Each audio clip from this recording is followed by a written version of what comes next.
Hello and welcome to Honey Badger Radio number 40, The Boy Crisis with Warren Farrell. We're with the usual Rogues Gallery, and we have a special guest, which maybe you could tell from the title of the show. We have Warren Farrell with us today, or this evening.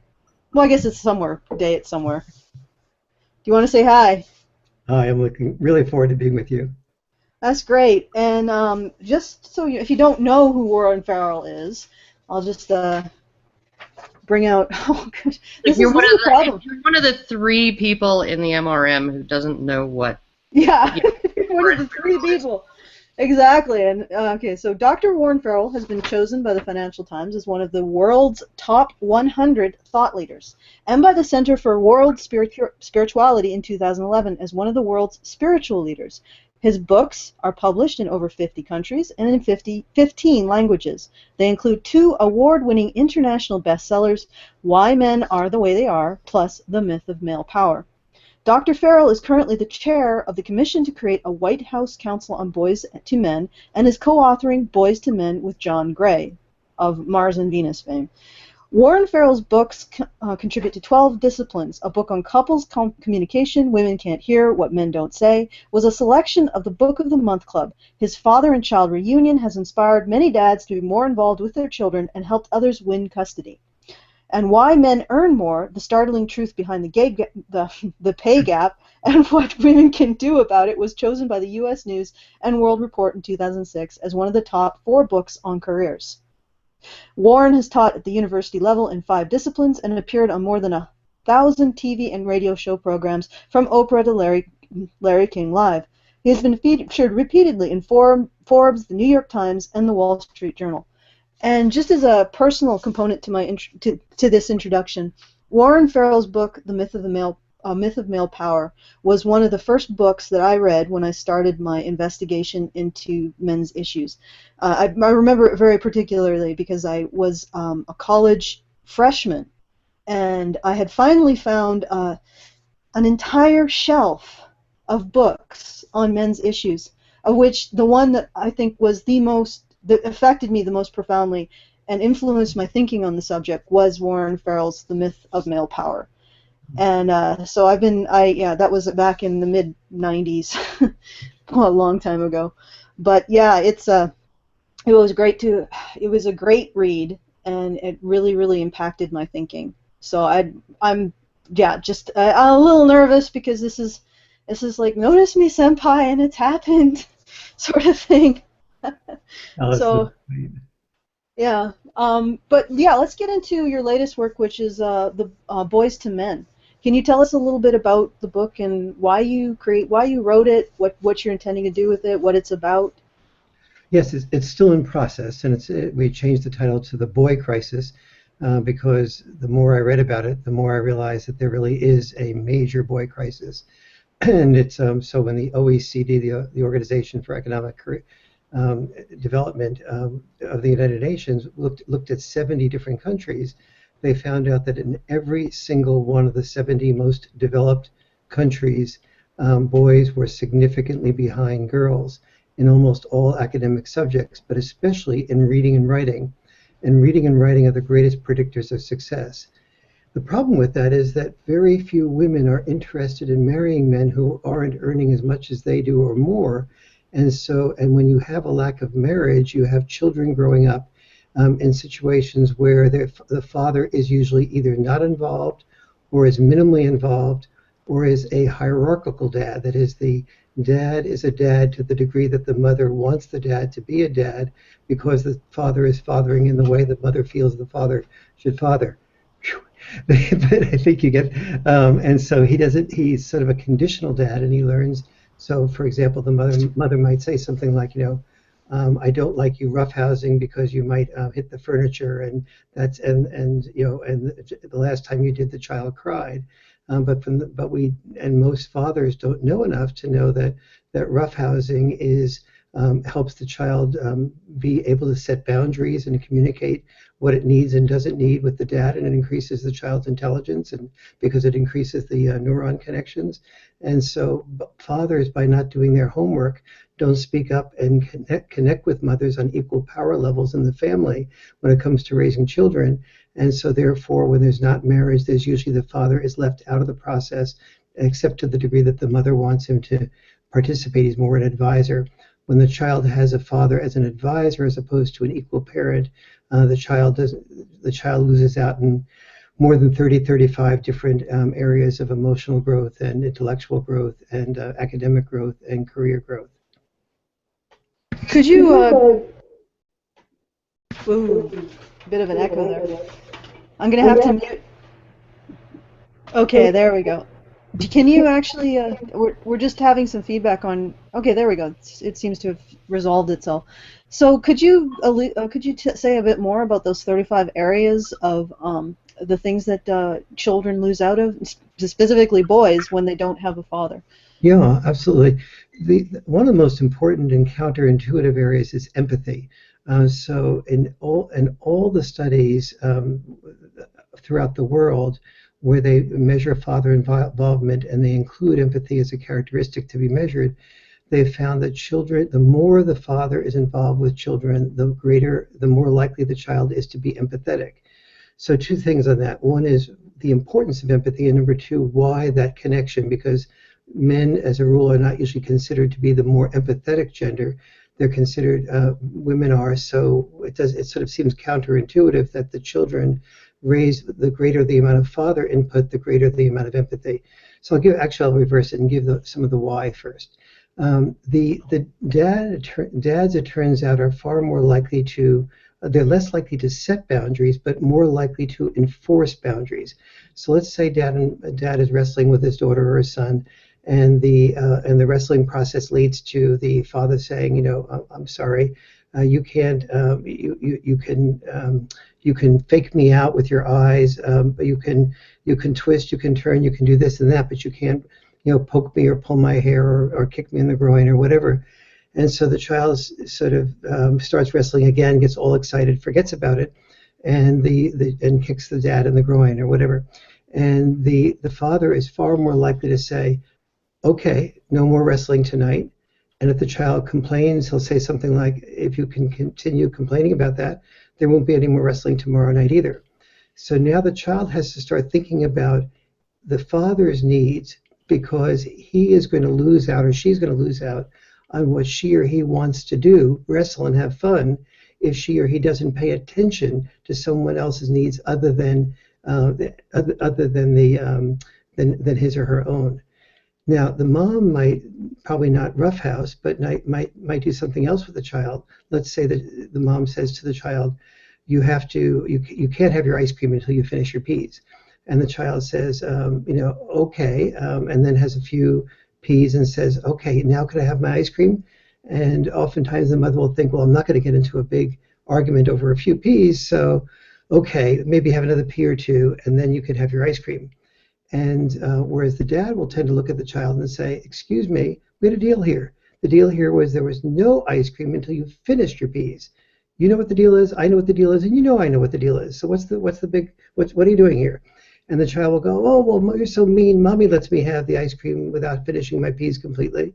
And so what the child learns from the dad is that when I have a task I have to do, in order to get the ice cream, I am forced to do postponed gratification. I am forced to do the peas before I get what I want, the ice cream. What the child learns from the mom is I can probably manipulate a better deal.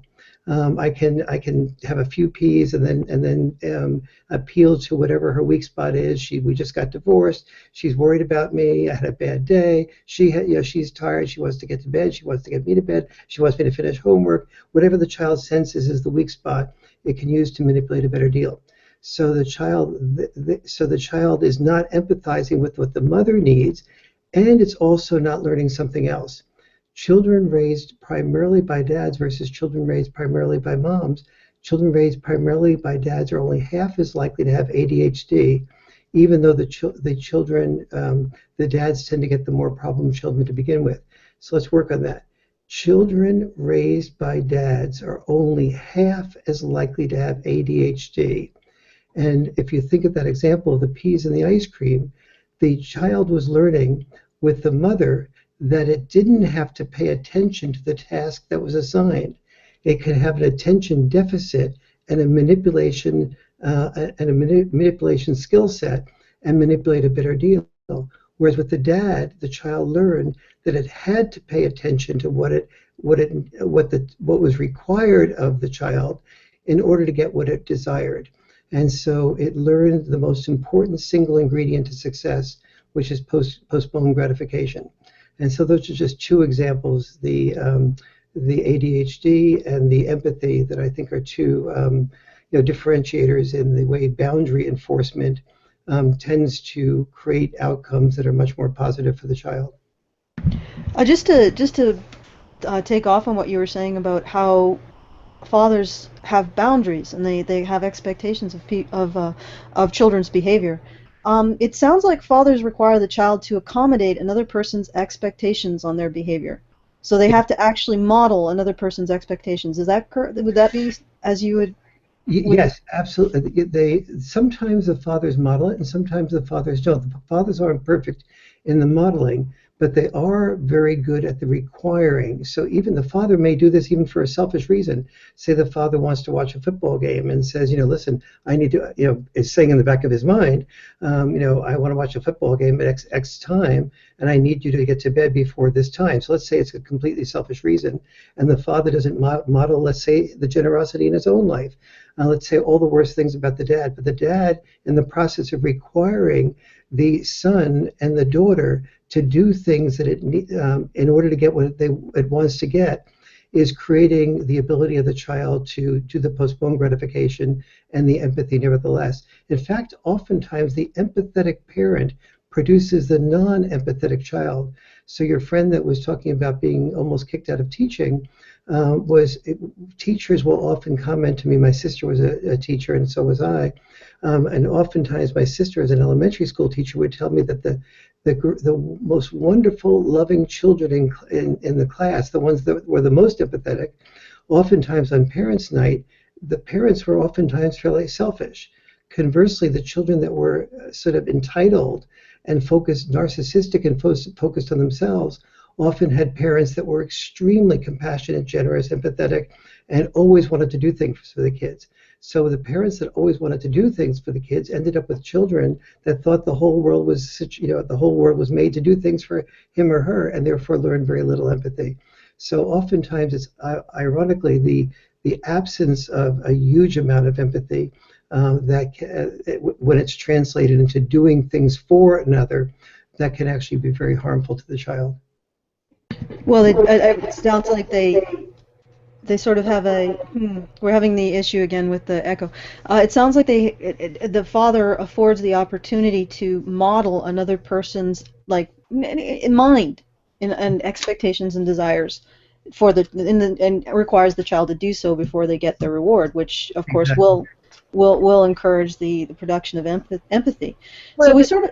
Oh, go ahead. Theory of mind, basically, of others. And while that's actually one of the big failings of not having discipline, you could be, I suppose, if you can manage, be an empathetic parent, but also be kind of turn off that empathy when it comes to being disciplined with your children, because otherwise they basically learn what a lot of mothers unwittingly teach, and that is when there's no strict kind of, these are your boundaries, you're not allowed to go beyond them, people or children learn how to manipulate people, because they're like, as Warren was saying, all you have to do is just kind of focus on the weak spot and know that you can manipulate a person.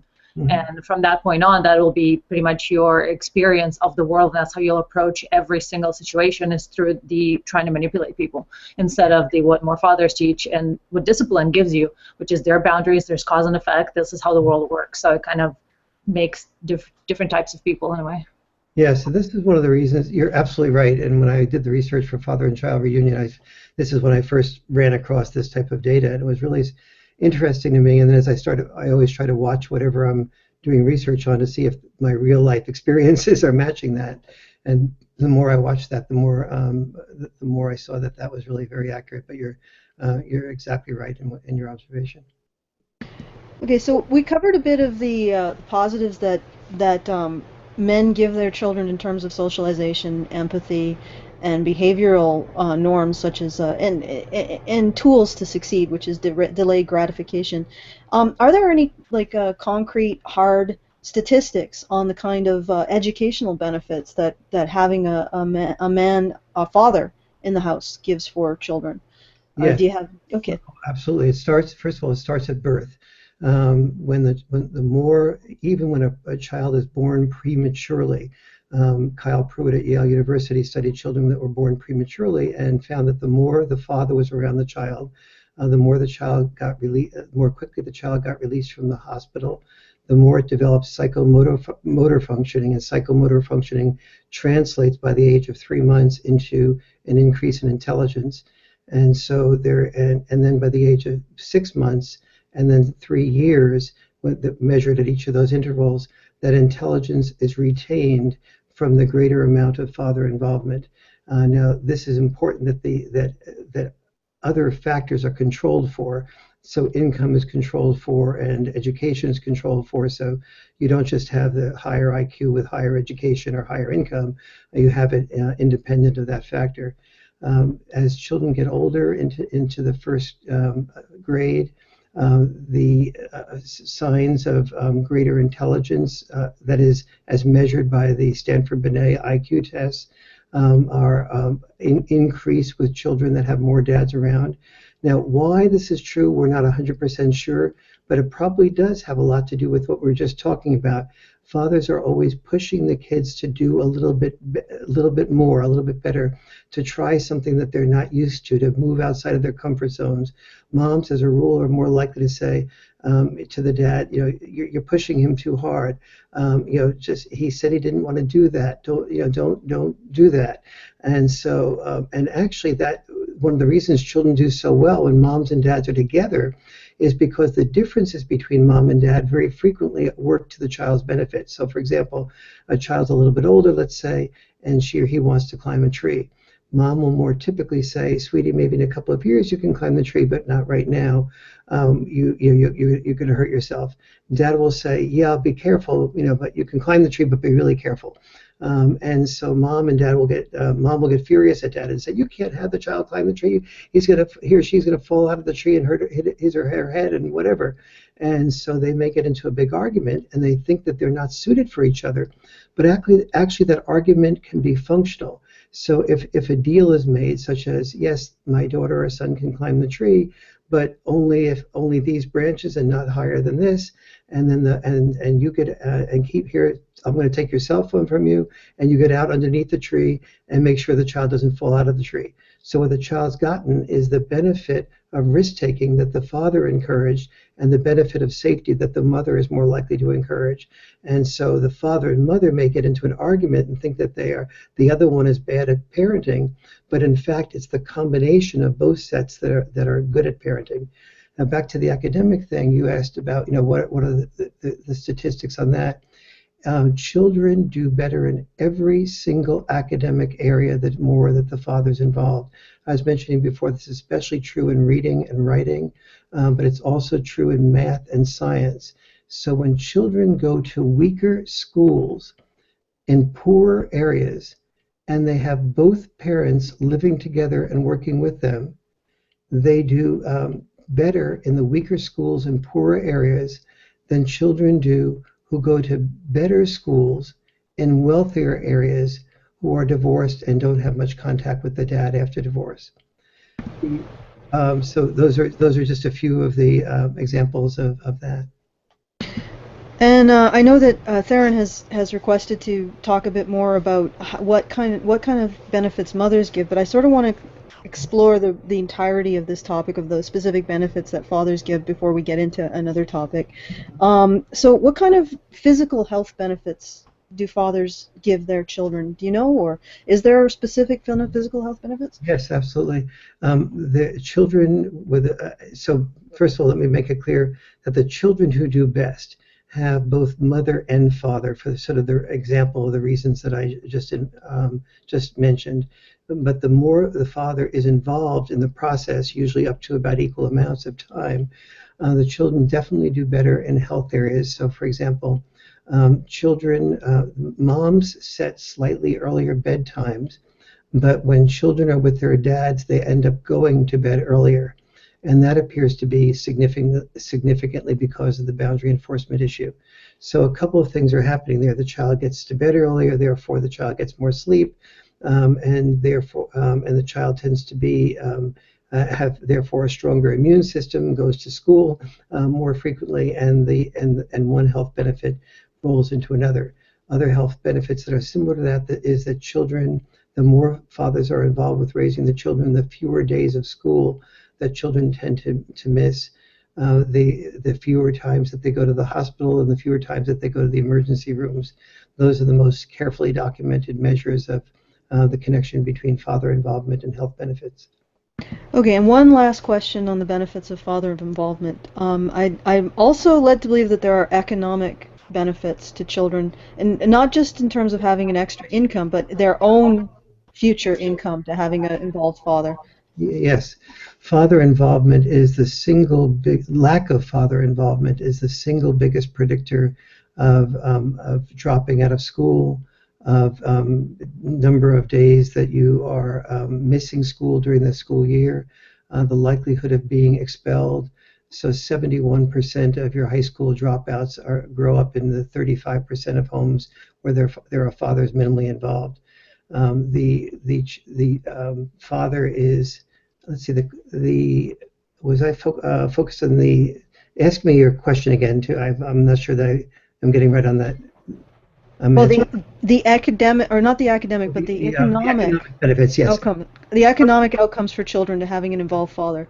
Therefore the boy and girl are much more likely to get a much greater amount of education and therefore much better jobs. So you have in the African American community in particular, you have now a 51% unemployment rate among African American boys between the ages of 20 and 24.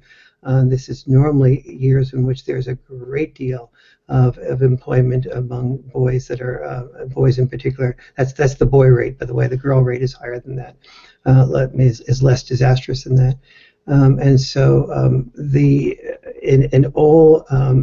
boys are doing much worse academically now, and our girls, when there's a lack of father involvement, and the academic poverty is leading to not being able to get jobs and careers.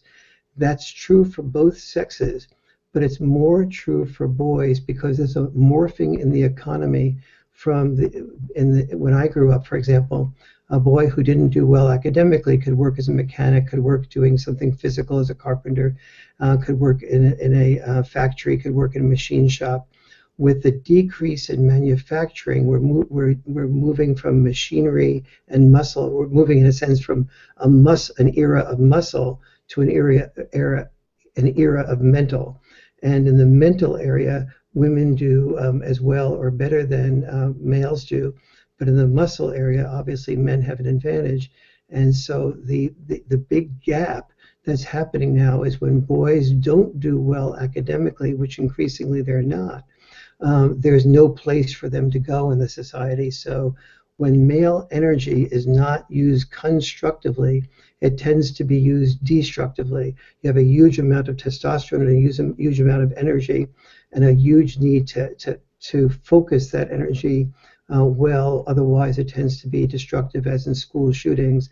And and people often think it's inner city blacks that have the crime problems and so on. But school shootings are almost exclusively white boys, and suicides are mostly white boys. And the suicide rate among boys when they're 9 years old is equal to girls, but when they're 10 to 14, it's twice girls. When they're 15 to 19, it's 4 times girls, and when they're 20 to 24, boys' suicide rate is 6 times girls, and that's mostly white boys and a lot of suburban boys. And so the poverty and race, the problems of masculinity go beyond poverty and they go beyond race. All right, thank you. I want to bring Hannah's question in. Um, my question is more related to where you were talking about learning, but it might actually be related to what you just said as well. Basically, regarding kids learning when dads are present as opposed to when they're not. Do you think part of the advantage is in the difference in the way the sexes engage with kids when they're doing activities together, where dads are more willing to let kids make mistakes and demand that they toughen up about having made a mistake rather than trying to sort of ego boost them. Oh, it's not that bad. Oh, you know, Mhm. that they might learn a little more to apply themselves harder toward learning rather than give up on things, and Yes. to take being upset about something in stride and move on. You're absolutely right. The fathers are much more oriented toward encouraging their daughters and sons to learn by doing. Maybe taking a chemistry set out and mixing up a lot of chemicals together, and within the framework of having some knowledge of what not to do, or to make a cake, but to make it without over instructing the child and letting the child make mistakes. The idea inside of a group fathers is much more likely to be that failing is a good stepping stone toward learning to succeed, and that complimenting the child is important, but complimenting the child beyond what it deserves is weakening the child. That tends to, whereas moms will tend to be to a greater degree, they'll do for the child and ask the child to sort of, well, they won't do as much doing with the child, and they'll do more for the child, and they'll do more learning by talking to and reading and sort of and giving the child what it asks for. So, for example, if a child wants a particular book like Sendak's Where the Wild Things Are, and loves that book, and the child's read that book, had the book read to them 50, 60 times, the mom will tend to sort of read that book that next time because the child's asked for it. And that's nurturance coming forward, and that nurturance is a great deal of value. It creates a lot of security for children, and we all want to be nurtured. But the dad will tend to sort of say, okay, we read that book before. Here's another book. I'll read you the Sendak book on Where the Wild Things Are after you read this book. Which oh, I really don't want to read this book. We'll do that first. But more importantly, the dads will tend to sort of, as I said, learn by doing. Where I live now is in the San Francisco area, and it's been raining here for about 3 months straight, and the streams are just running ferociously. And so I was going up, I hike every day, and I was going up by one of the streams, and there was a father and a son and a daughter in wetsuits plowing their way up the stream. And and I said, are you the father of the daughter and the son? They said yes. And I said, does the mother also take the son and daughter out into the stream? And the father looked at me and said, "Are you kidding?" I said, I have to put my life on the line arguing to get me to be able to take them out here." And the kids were just loving it, but they were falling down and they were falling on the rocks and stuff like that. But they were just totally engaged in the process. And but very few people know about it. What very few people are able to say is that this type of this learning by doing does connect, develops neurons, and allows synapses to be wider, to put energy between neurons, develops parts of the brain that are normally not developed when you just are doing reading and writing. And so this both the sedentary learning and listening, which moms are often better at doing and often more likely to do, as well as the doing, those are both really of value to the children. Okay, thank you. So Karen, you have a quick question. I was just going to say really quickly that story reminds me of the time we were on the beach with my kids, and my son was 3 and he found a sea cucumber in shallow water, and he, "What's this?" And we said, "It's a sea cucumber," and he picked it up and tried to eat it. I just wanted to ask you if you think that maybe this sort of the overpraising of kids, that others may tend to do more than fathers do. Do you think that maybe having the this huge amount of proportion of female teachers in those early grades And I saw it starting when I was young. The everyone is smart, everyone is special. You get a medal just for participating. You get a gold star no matter what. How did you get a D and a sticker on your paper? We even stopped giving letter grades in elementary school. When my kids started school, they were no longer giving letter grades or percentages. They were just giving a meets expectations or exceeds expectations or needs work or whatever. Do you think that that's like, I can't see that helping? No, it doesn't help. And we went from the old era. My father, for example, grew up in the Depression era, and he died at 99, 10 years ago.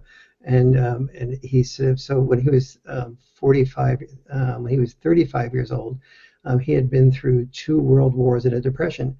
And so and when I used to speak at various places, he would come, when he did attend, which was not normally, but when he did, he would come up and say, okay, now I am not your fan.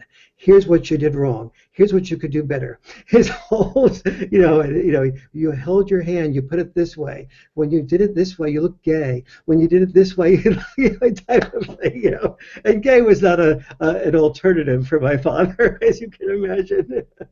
And so if I said thank you, he would have just fallen over. And so he would have. So from his perspective, that he was loving me. How was he loving me? He was making sure I had fewer Achilles heels, so that I didn't fall through the cracks in the next depression or in the next World War. That I knew how to take care of myself in every way. And so we went from that era. And my father, I was asking him how. I was interviewing him before he passed away, and getting a whole sort of film that I sort of did, a little documentary on his life. And I said, tell me what you and your dad talked about. And he said, he ignored the question. And I said, Dad, tell me what you and your dad talked about. He ignored the question again. The third time I got insistent and said, what did you and your dad talk about? And he said, Warren, my dad and I never had a discussion. He never told me he loved me. We had 10 children. He was doing everything he could to take care of us. And there were things in the community that were going wrong, so he entered and tried to fix those things as well. And he told me what to do, but we never had a talk. And in those days, the lack of complimenting and the lack of praising was so great that the many children were wounded by that, because many children didn't make the connection that was a way of your parents loving you, and they had this enormous need to be praised. Well, the education community, not just women but also men, got a hold of this, and every virtue taken to its extreme becomes a vice. And as you go on the pendulum from never praise to always praise, you move from vice to virtue, back to vice again. And I think that's what we had. And so you had, it's not that women can't be strict. The nuns were notoriously strict, but and there are many mothers that were extremely strict in the old days. But in the new days, where there's permission to be much more gentle, mothers tended to sort of gobble up that permission, and it fit very comfortably into a greater nurturing instinct, and therefore there was often weakness that came from not knowing how to be. So children raised by mothers and fathers who are too complimentary do not know how to be teased. They don't know how to they're not as comfortable with kids. They don't have as many friends. They're more likely to be alienated and lonely. So having a balance of making sure your child knows when she or he has succeeded and when she or he has screwed it up, and how she or he could do better, and getting a gold star when it's really awarded, and being the team that gets the trophy. That is really the balance that is needed. So everything that you're saying, I totally agree with. All right. Well, Theron has been waiting incredibly patiently to bring up her questions. I see the smile now, so come That's in, okay. Theron. I have 2 questions, and I'll start with this one. So you've spoken about the presence of fathers being a factor in developing empathy in kids. So I'm just curious, some things that mothers bring to the table in developing certain characteristics that fathers don't? Mm-hmm. Yes, absolutely. Mothers are really, they tend to allow children to feel much more secure. They're much better at, so let's say the child falls on a ski slope, and the mother will give much more time to the child to sort of to hold the child, to let the child cry, give the child permission to cry. Dads will tend to jump too quickly at saying, okay, back up on the skis, don't cry. Don't cry. Only kids cry. You can do it. So it's great saying you can do it, but you need to give the child a chance to know that expressing his or her feelings is really healthy, and saying that I don't ever want to ski again is just fine for a while to be in that modality, and a mother is far more likely to support that modality. And mothers have sort of so the combination of mothers and fathers together tends to allow two things to happen. The child will cry for a while, and the mother will give it lots of comfort, which is really needed and important. And then the father but then sometimes will say, sweetie, if you don't want to ski again, that's okay. You don't have to ski again. And then the father, if he's there, will come in and say, why don't you try again? I'll hold your hand again. I'll move. And the mother and father may have some tension about that. I don't think so. She just said she didn't want to ski again. And so that tension is very positive when together. And it's one of the reasons why fathers and mothers really need to do, it's why both parents really, children benefit when both parents are participating at the same time. And then Anna just wanted to ask a question on top of that. Mm-hmm. She wanted to know, does this role of mothers change on like whether it's single mothers versus nuclear family mothers? Right, you were mentioning how women, specifically mothers, how they provide this gentle, comforting role. Well, do you think that remains throughout single mother households, or do they kind of adopt a more mix of the father and mother role, or maybe they just don't have time to give their children this love because of having to, do everything themselves is the idea?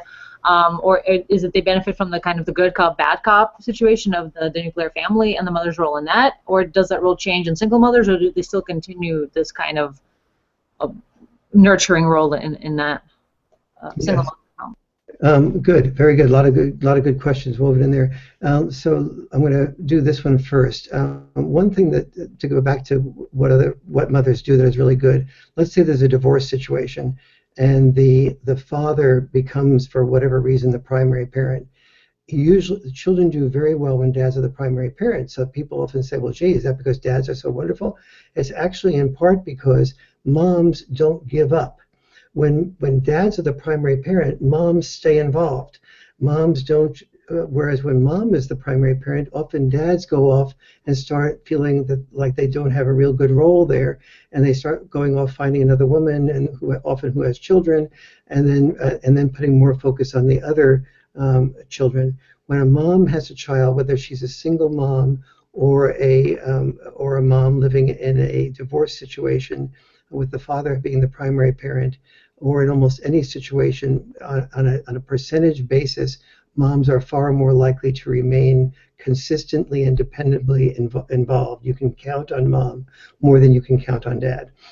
Dad has to have a greater incentive to be involved. He has to feel like he has a role. He has a place to be there. Single moms, and the single moms are for the most part very conflicted, absolutely, but they are also not conflicted. So they're conflicted because they're having to provide enough money to work and provide enough money to put food on the table, but they're not conflicted because the money always serves them taking care of their children better. It almost never serves just the process of making money. It's very rare for a mother not to sort of do it. So a person who hires a woman who is a single mom does have often a problem. So from an employer standpoint, you have to know that the mom is second. Your job, you as an employer, you as a boss, the job is second in importance to the mom, because about 90% of the time the mother is working to make sure that there's enough food on the table and the children have enough options in life to serve them. And when the children have primary needs, those needs are met primarily by the mom. So the mom will tend to leave the workplace in order to serve the child's needs rather than the other way around. And that often goes too far. meaning that the children actually do better when the mother isn't so readily there, because they learn to take care of themselves. And children don't usually fear mothers dropping out of their lives. They are more likely to be harmed by the mother running away from work and bringing the child something at school that it left at home, when in fact it would be better off for the child to not have what it left behind, so that it learns to, it has a lesson of remembering it. Okay, I know. Judging from the chat, from the Google Skype chat, there is some a little bit. They're expressing a little bit of pushback on the idea that it's exclusively men who are not feeling like they have a role in the family.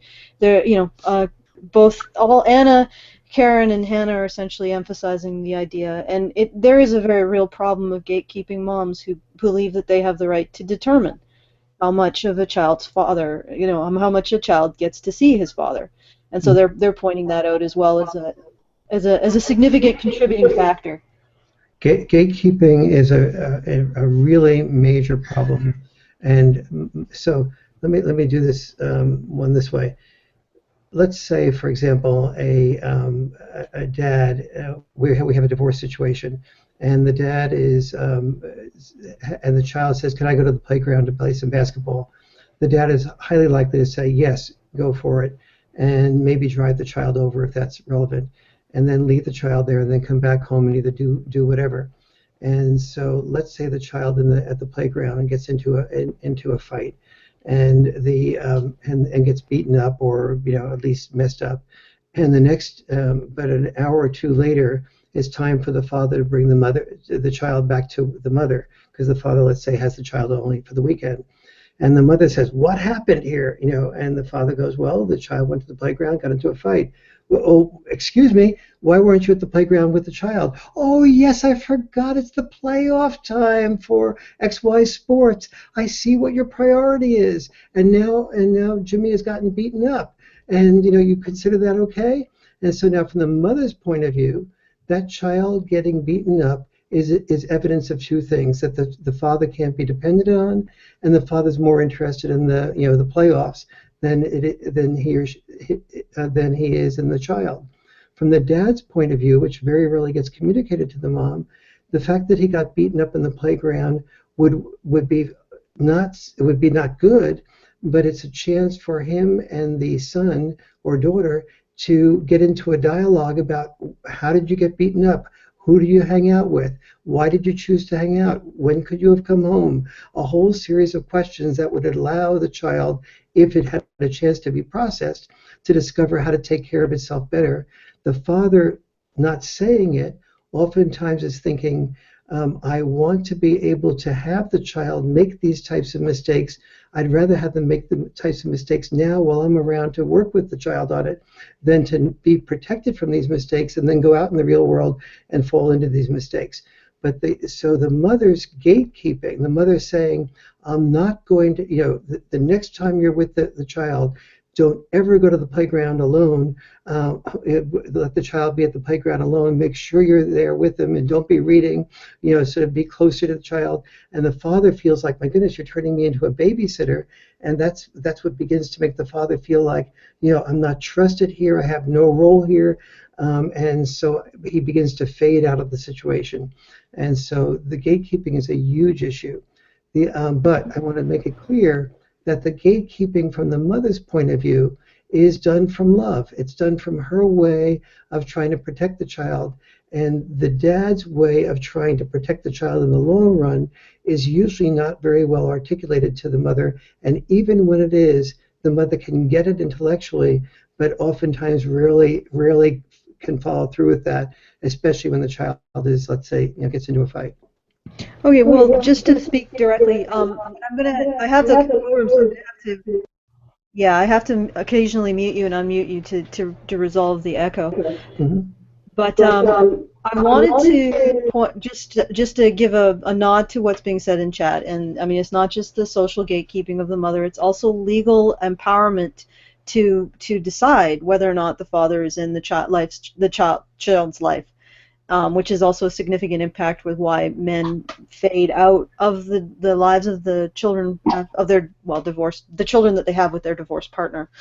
Before we bullying also on the part of the, well, I guess not bullying, it's not the right word, but indoctrination from the parent, from the mother, in regard to the mother and her mother, and like her whole side of the family will, basically talk smack about the ex-husband, and to the point where it kind of turns the child against the parent. And so not only does the father have no biological incentive, so to speak, because the child's being kept away from him custodially, but whenever he goes into that situation, he knows not only his ex-wife and her whole family basically hate him, but also the kid will see him in unfavorable lights and join in with the mother about all those, you should just rather watch football than spend time with me, or whatever. And so it's like another reason why men have a hard time remaining in those relationships, I think.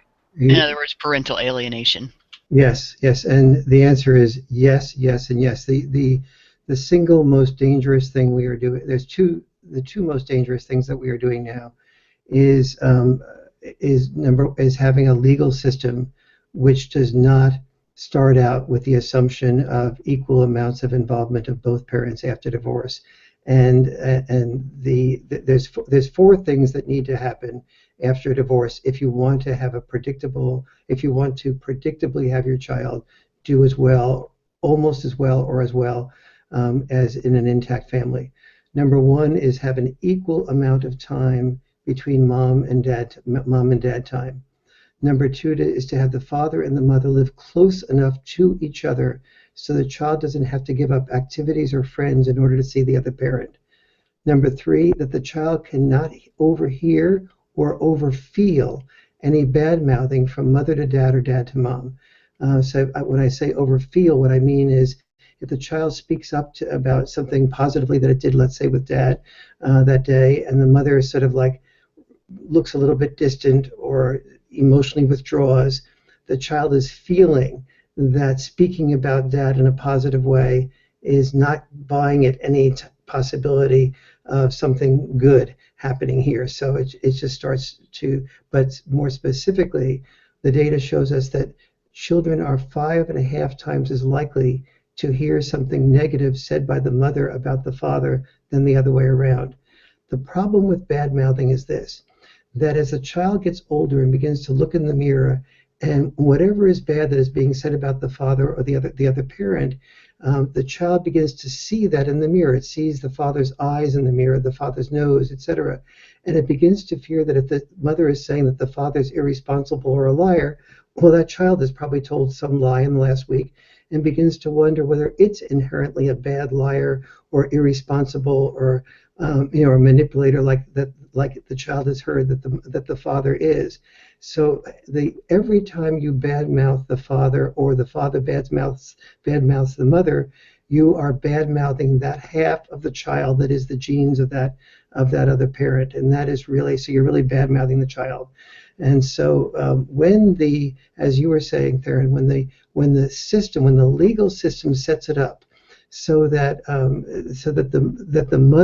when the mother and father don't have an equal amount of time, it sets up a situation where if the dad does take the greater risk with the child and that risk fails and the child gets hurt, that's reported in court.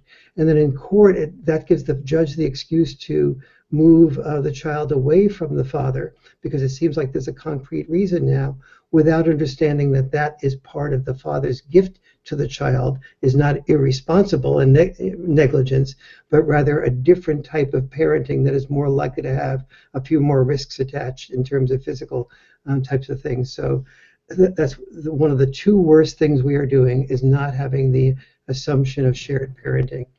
And then the other worst thing that we're doing, historically in the United States at least, is that 53% of mothers who are under 30 who had children in 2010, the last year we have data for, 53% of mothers who had children who are under 30 had children without being married. I have no big thing about marriage. I have a big thing about equal amounts of father and mother involvement, and it's very rare that fathers are equally involved for the long term in a situation where they're not married for some of the reasons we were just talking about. That statistic and the lack of father involvement is going to create a huge division in our population. We're going to have a division, and the gap will not be between the wealthy, the financially wealthy, and the financially poor. That is, the rich and the poor. It'll be between the dad rich and the dad poor. And if there's anything I predict for the next generation, is that you'll have an increasing predictor of children that have grown up in dad rich families, which is usually mom rich as well. Those children will do significantly better financially, emotionally, academically, and career-wise than children who grow up in dad poor families. That will be the greater predictor of poverty or a balanced and good life than growing up initially in poverty, if you have the father and mother involvement controlled for. All right, thank you. Theron, you have a final question about parenting. Yes, so now that we've established that mothers and fathers bring different things to the table with regards to parenting, it just seems to beg the question, what about same-sex parenting? Yes. Yes, we have some data on same-sex parenting, not a lot. It seems that same-sex parenting is, for the most part, very good. And it's probably good because even though it does not have some of the characteristics I was talking about. So same-sex parenting, obviously, the boy or the girl is missing at least one biological parent, and so that can be a problem. However, it seems to be compensated for by the self-selection factor. Usually, by the time someone when you're an adoptive parent or a same-sex parent, you usually have a fair amount of education and a huge amount of desire and motivation. And so you're usually very attentive, very involved, and very caring.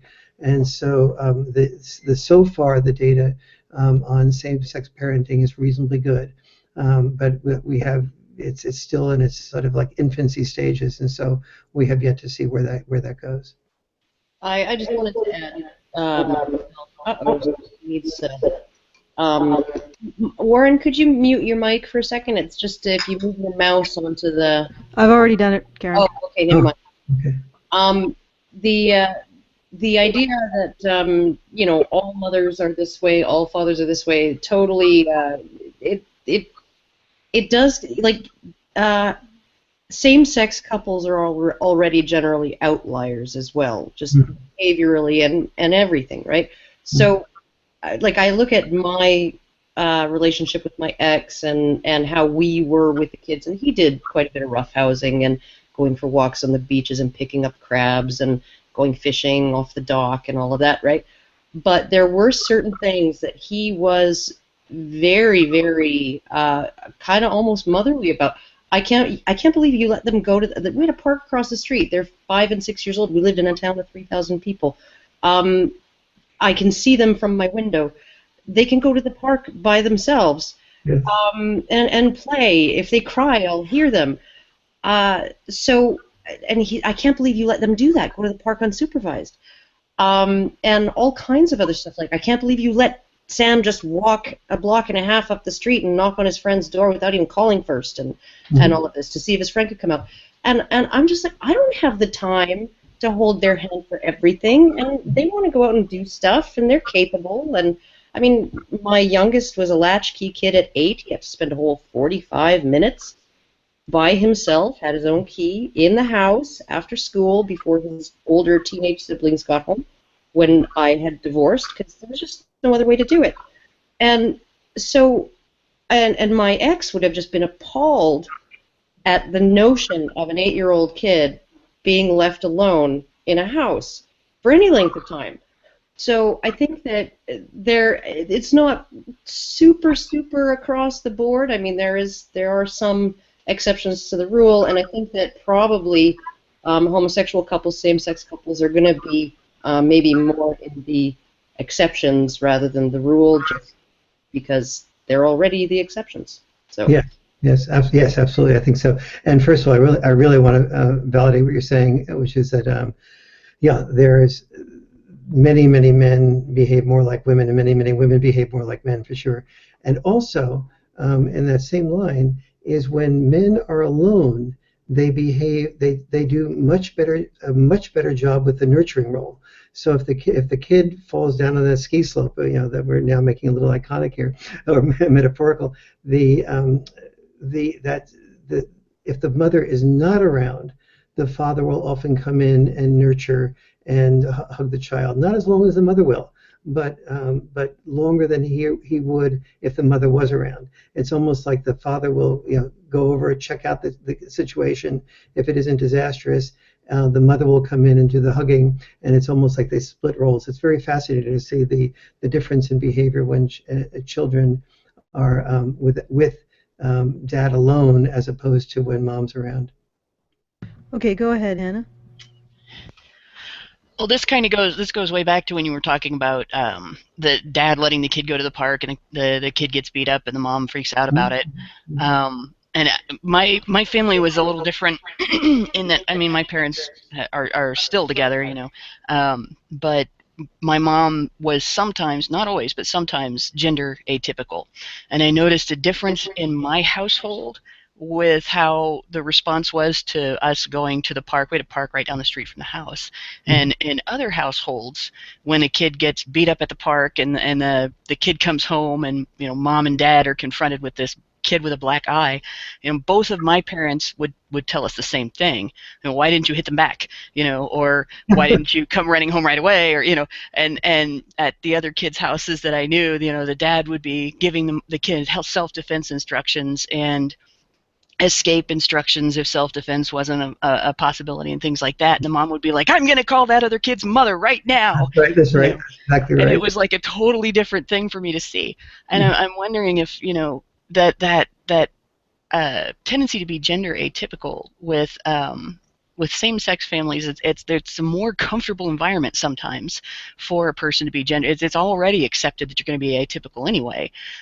So it may be a little more accepted for somebody who's female to be more masculine or who's male to be more feminine and to sort of take on that role, where in some families there may be a greater divide like that it may sort of make up for the things that a kid doesn't get if there's only one parent, or the things that a kid has difficulty getting if there's only one parent, that they may get with both sexes, with a gender atypical parent may be, that they may be getting what they would get with both sexes present. Yeah, I think there's certainly a fair amount. When you are the only parent, many mothers say, I felt like I had to be the dad and the mom.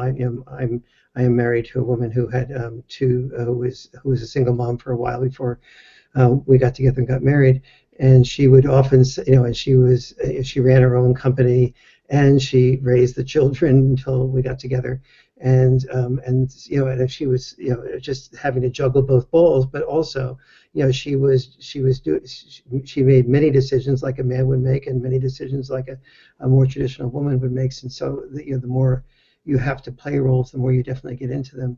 It is fascinating to me, and I'm not as good a student of same-sex marriages as I am of heterosexual marriages, but from what I have studied and talked with and interviewed in same-sex marriages is that I am surprised and interested in the degree to which many same-sex couples say, well, he plays more the male role and I play more the female role, and then they usually have examples of the overlap of those where they reverse it, like you were just talking about with your parents. So, but even within the same-sex couples, there's very, very frequently a role division. And I don't know if you've seen Pepper Schwartz's work on couples, but she did a huge study as part of her couples sample of same-sex couples, and found one very fascinating thing, which was that when lesbian couples broke up, it was almost always the couple that the woman that made more money walking away from the relationship. And so that was a very fascinating dimension of behavior in lesbian couples that has a different type of twist in straight couples. All right. So, do we have anything else that anybody wants to cover about the crisis in boys and the absence of fathers in families? Okay. So let's move the topic to the White House Boys to Men Commission.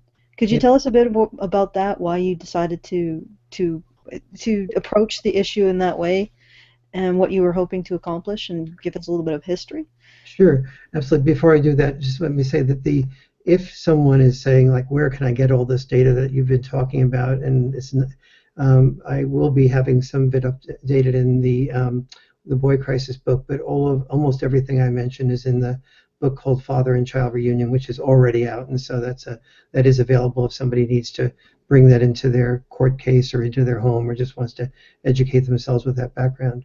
So where can That's available both as an ebook and also if you just go on Amazon and look for Father and Child Reunion, that you'll have a choice of either ebook or an Audible or a CD or the physical copy itself. All right, so let's get into the White House Commission on Boys to Men. Do I have the title correct? Okay, It's a coalition or a commission to create a White House Council on Boys and Men. So what happened was I used to be, as some of you know, on the board of directors of the National Organization for Women in New York City, and so I was deeply involved with the feminist movement. And when President Obama came to office, I was part of a think tank that was where one of the people in the think tank knew that I had this background. And so when President Obama created the White House Council on Women and Girls in March of 2009, I got a call from the White House and they said, would you be interested in being an advisor to the White House Council on Women and Girls? And I said, absolutely, but I would also feel that it's very important to have a White House Council on Boys and Men because girls and boys and men and women have different challenges and they all need to be paid attention to. And the woman I was speaking with was very receptive, but she said, my job is to fill commissions that already exist and not to start new commissions. So if you want to create a proposal, you can, and I'll help you guide it through to the right places, but I can't guarantee anything, and I don't, and that's, as I said, she said, not my duty. So I got together 34, never to be discouraged. I got together 34 of the country's leading thinkers on boys and men's issues, and places like the heads of the Boy Scouts and Men's Health Magazine and other outlets that were concerned with boys and men's issues. And I made sure that they were from every different political stripe. And after a while, I sort of was happy and regretted what I did because we'd had these phone calls where, someone was coming from, the far left and somebody from the far right. And it took us 18 months, weekly phone calls to hammer out a proposal to create this White House Council on Boys and Men. But in the end, it represented, the five major components of where boys were having crisis problems like education and careers and mental health and physical health and a lack of father involvement. And so we then presented that to the White House, and there was a lot of really positive reception. And so we organized for the Boy Scouts, who have a once per year meeting, a State of the Nation meeting in the Oval Office with the President, to have an Eagle Scout present the proposal to create the White House Council on Boys and Men to President Obama. Well, about 3 minutes before the Eagle Scout and the Boy Scouts walk in to see President Obama and make this presentation, Valerie Jarrett, we were told, but we're not 100% positive, apparently approved everything on the agenda, but crossed off the White House Council on Boys and Men. And when asked why, she said, just not the appropriate time to do it. Well, then we called about 1,000 times after that, and it was never the appropriate time to do it. And here, of course, 7 years later, we still don't have a White House Council on Boys and Men, and it's been quite apparent that the Obama administration will not be creating that. So we sent out, so we began at the beginning of the primaries I went out to Iowa and talked to 7 of the Republican candidates and asked them if they had some interest in doing that, and they were all very empathetic. But none of them have brought it up to mention that. And now I've been talking quite extensively with the Hillary Clinton campaign, and trying to get them to get Hillary to sort of talk about creating a White House Council on Boys and Men. And it's very difficult to get Hillary to even mention anything empathetic to boys or men. And so it's been a very, very a challenging struggle to get this to happen. Now, most of the country, I need to tell why it's such a challenging struggle, but the four of us or five of us pretty much know the reasons for that. Yeah, it's not a puzzle to us. No, and it's not, and it was never. When people said to me right from the beginning, "Do you think this will happen?" I said, I give it a 30 to 40% chance. But no matter what type of progress we're making, every time we're out there talking to Rand Paul on the right, on the libertarian right, all the way to working with Hillary Clinton, her campaign managers, and other people on the commission are putting this seed into the ears of people who are writing speeches and thinking about these problems all the time. And I can begin to see the beginnings of some progress, but boy, it is a lot of work, particularly in the area when it comes to men, almost and completely on the left side of the spectrum. The antipathy to men, adult men in particular, is really very, very ubiquitous. Yeah, definitely it's something that we encounter as well.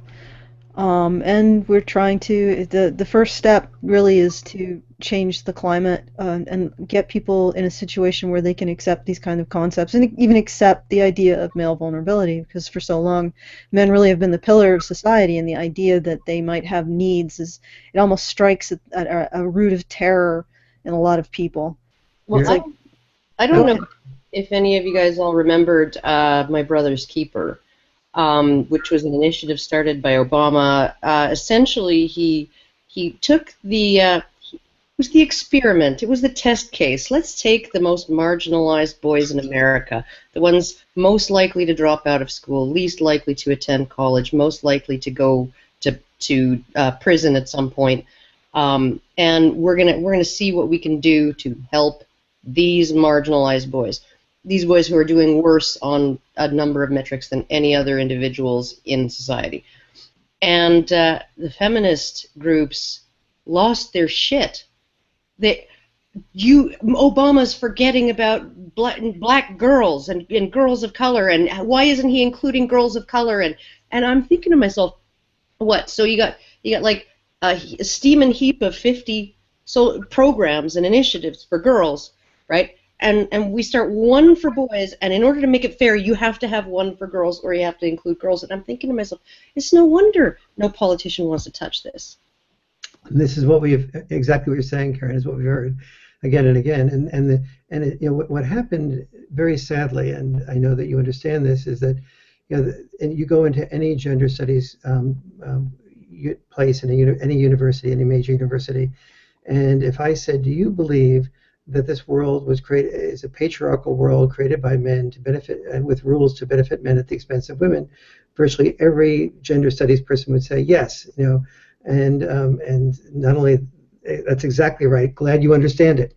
But in fact, what I think is far more accurate is that this world was controlled by the need to survive.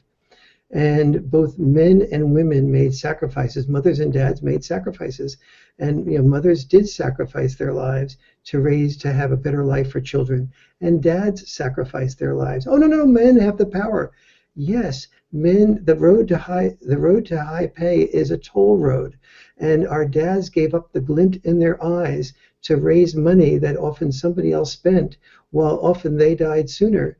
But that was okay, because the dad felt the same way that the mom felt. I'm creating opportunities for my son and my daughter that I didn't have for myself. That's my purpose in life. That's good enough for me, even though I'm selling product X that I don't believe in to place Y, and I have to be away when I'd rather be home. And I wouldn't even dare say that. And the problem with men is, by not saying they would rather be home, is that many people didn't understand that they would rather be home. And so part of what we need to get us guys to do is to speak up about our feelings and be okay about getting in touch with the feelings, and then recognize that it's that part of courage is saying what you feel, not repressing what you feel and expecting other people to hear you. And I would agree with that. I would add that I think there's also another side to this equation. I think women need to be strong enough to actually hear men's vulnerabilities Totally. without running away in fear. And that's true empowerment. True. Oh yes, absolutely. And it's also true. It's true empathy and being the best woman you can be. And it's also part of us. What everyone needs to understand is that people sometimes say the only feeling men know how to express is anger, but very few people realize that anger is almost always vulnerability's mask. And so we need to help women understand that beneath anger is vulnerability, and help the men themselves understand that beneath their anger is vulnerability, and access it. And nobody in the society, men or women, knows how to hear personal criticism from a loved one without becoming defensive. And so I feel that the best work that I do at this point in my life is couples communication workshops, where I'm trying to train everyone in that workshop to not only hear the criticism their partner has of them, but to emotionally rewire their way of thinking about that, to emotionally associate the criticism their partner is doing of them with an opportunity to be loved by their partner. But that takes me at least 10 hours to do in a workshop, and it really cannot easily be explained. But it's really the work that needs to start happening in kindergarten and first grade, and it needs to be done by almost everyone who's a parent, because if we want people to be together and to give stability to their children, and be happy with each other, is they have to know how to hear what's bothering their partner and make it safe for their partner to express those feelings. Yeah, and as I was trying to say, if there's no space for someone else to be strong for men, it's really hard for them to express their vulnerabilities. And to address somebody who said that in the chat, who said that women will never do this, that's entirely possible that it's true that it'll never happen. That doesn't necessarily mean we don't keep trying. And I would say that at the very least, feminism is evidence that there's a lot of women who are hungry for something. And it strikes me that it seems like that something might be a feeling of self-powerment, and they're just using the tools that they know in terms of manipulating, using vulnerability, using judgment, using moral judgment towards men to try to get that feeling of power, when what they really want is an acknowledgement of being able to be strong for someone else. And I know that sounds really convoluted, and maybe you could argue that point, and I invite you to, because like I said, I don't know. I'm not. It may not be something that happens, but again, I think it's something worth fighting for. Okay. I just want to really reinforce that. I've put thousands of people through my couples workshops, and I've got to tell you, almost every woman wants to hear her husband, and almost no woman does. And almost every man wants to hear his wife or his woman friend, and almost no man knows how to do it. It's just that no one has learned how to hear personal criticism. And the more you love somebody, the more vulnerable you feel. It's easy to hear personal criticism. I can hear personal criticism, as all five of us do, every day about the feelings we have. It doesn't bother us very much because we don't love the people who are criticizing us. But when my wife criticizes me, I love her deeply, and it hurts. And so I have to go to a different place to be able to provide a safe environment for her. But I think that everybody wants that. What everyone has in common is we all want love. We all want to be respected, and we all want to be appreciated. And that's the first. That's the ABCs that we need to be teaching in school at a very early age. The ability to do that in my relationship has meant far more to me than my ability to be good at advanced algebra. Okay, Hannah, you wanted to add to that. It was actually something that you were saying earlier, and I can't exactly remember the thing that you were saying. It had to do with what I mentioned in our chat, where we were talking about women not responding well when men are vulnerable.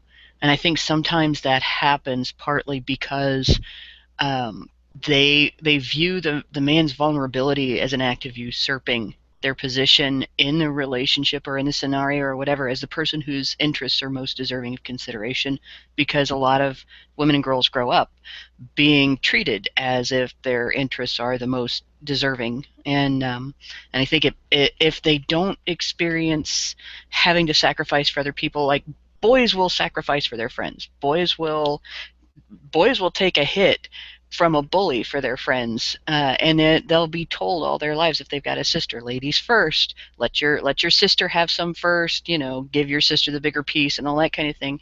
And a lot of times girls don't grow up with that same thing, unless they're the oldest sibling, and so sometimes it may have to do with character and how they were raised, whether or not they are able to take their husband's vulnerability in adulthood. And I think that it can make a real difference, that raising can make a real difference. Like when my family went through a rough time financially because of child support issues and I took on 3 jobs, part of my response to that was I was proud to get a chance to be the person who steps up and is the breadwinner of the family and achieve working hard and keeping us on our feet while the government was busy knocking us on our butt every chance they got.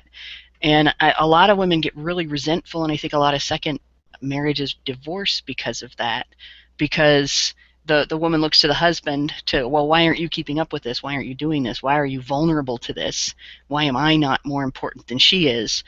Instead of, what can I do and how can I be strong and tough in this situation, and what can I be proud of myself for in this situation, and how can I give to my family? What does my family need? What do I need to sacrifice to make sure they have what they need? And I've noticed a significant difference among women, like a really big variety of difference among women in response to that vulnerability. And it sort of seems to me to fall along that line of whether they've learned that their needs are not always the most important, or whether they haven't. Yeah, I mean, just to fill the air, since I would agree with that. I think there is definitely an emphasis that, and it's not necessarily healthy, as you were saying throughout this whole thing, Warren. It's not necessarily healthy to raise children to think that their needs are entirely central, and we do that a lot to girls. And coddling is like breaking somebody's legs so that you can help them get better. Yeah, in a way, yeah. But let's bring a little bit more. Let's go a little more political. Theron has written a very nice piece about her thoughts and her experiences related to the topic of boys and what boys go through in terms of socialization. So go ahead. Her personal experiences with young men. Yeah, so there's some of my personal experience, some thoughts, some criticism of feminism. You can't have Just a sec. Honey Badger stream without that. Theron, is anyone else having an issue with Theron's stream? Yeah, okay. Okay, what I'm going to do is I'm going to mute and unmute you and see if that fixes it. She might have to turn off her camera while she reads this. Yeah, you might have to turn off your camera while you read this. Well, let's... Okay, can you hear me? Yes. Okay, is that good? Okay. And everyone's muted, so that's all good? Okay. So I'm going to put in some of my personal experience in here, and then, yeah, you'll see. So, for the longest time, I've been trying to answer the question as to whether or not I ever experienced and interacted with the world as a boy. Though I was assigned male at birth and raised accordingly, I never really strived to emulate my father, and instead looked to my mother as my gender role model. Consequently, a lot of the expectations and pressures put on young boys went over my head entirely. Because even if the expectations of maleness were imposed on me at times, my consequent failures in meeting such expectations and failures at being a boy did not at all mean the same thing to me as it did to the rest of the boys my age who were trying to emulate the male gender role in the first place. To them it meant a failed attempt at being something that laid close to their identity. To me it meant a successful snubbing of something I didn't identify with at all. And luckily, my parents made many accommodations for my unboyishness during my childhood. Nonetheless, there were many typical boy activities and male behaviors in which I partook. I loved roughhousing my father when he got home from work and playing tag and cops and robbers with my friends. And luckily, helicopter parenting, the self-esteem movement, zero tolerance school policies, and other threats to boys never caught on during my childhood in South Africa, which is another factor that left me unscathed by the boys' crisis as we know it today. At the same time that I enjoyed many typical male activities, I would be given action figures, and instead of play fighting with them and pretend shooting the bad guys, I would devise elaborate love stories and complex social relations between the toys. My reflection on how I played with these toys is also what made me realize that making and marketing toys gender neutral by law will do little to nothing in effect, because boys and girls will play with toys in gendered ways regardless. But nevertheless, the gendered environment of my childhood and how exactly I interacted with it leaves many questions unanswered. All I know for certain is that I was a very effeminate child. As I said, I failed abjectly at meeting the expectations put upon the male gender, and with much indifference at that. But such failings only really started becoming a problem once I hit my teenage years and started attending an all-boys high school. I became the subject of verbal and physical bullying and sexual harassment, sometimes by individual schoolmates, sometimes by groups of students. Now, feminists would tell you that the bullying I experienced as an effeminate boy is a product of systemic misogyny, even though I strongly doubt they'd apply the same logic to the bullying of a tomboy and label it a product of misandry, because all roads lead to misogyny after all. The bullying, harassment, and discrimination that I faced in my teenagehood, that effeminate men and boys face today, and that transgender women face when they are perceived not as women but as effeminate men, are all, in fact, the most extreme examples of cultural misandry. Such levels of violence, hostility, and social shunning is only possible once the subject in question has been consigned to the bottom rung of the social hierarchy after being deemed worthless. And what worth has a man which holds not those male attributes that allow him to fulfill the role of provider and protector of women, children, and society? What worth has a man which holds instead those female attributes that would designate him to the role of provided for and protected by men in society, when he himself bears no reproductive capacity with which to put such provisions and protections towards the continuance of his species? Such a man is deemed not only worthless, but a parasitical and deceptive misallocation of scarce resources. In recent decades, such hostility against boys has spread so as to target not only young boys who exhibit an excess of feminine qualities, but to target the average boy who exhibits typical levels of masculine boyish behavior. And while the antagonism that effeminate boys face is carried out by individual persons on a case-by-case basis, the hostility that the average boy faces is institutionalized and underpinned by legislation, policies, and established practices. Such legislation, policies, and practices were and are spearheaded by various feminist and feminist-backed efforts, and include zero-tolerance policies that can suspend a boy for throwing an imaginary hand grenade at an imaginary target, draconian playground rules that outlaw games like dodgeball and tag, supervised playtime, shortening of recess time, and female teacher quotas from the 1970s girl crisis that have rendered the North American educational system irrevocably feminized, and the average boy alienated from his learning environment. Whether such anti-male legislation, policies, and practices came to be because it was led by a politically influential ideology that attracts people with a deep-seated hatred for men, maleness, and masculinity itself, is a question I feel ill-equipped to answer. But what I do know, however, and what has been made evident to anyone paying the slightest bit of attention, is that the ideology, feminism, is profoundly incapable of comprehending the experience and nature of young boys. One benefit that the otherwise toxic threat narrative that feminists propagate about women is that it creates a paranoia which keeps politicians, activists, and the public in a constant state of hypervigilance about the status of girls, leading to many ongoing trial and error operations that ensure the betterment of girls' status in society.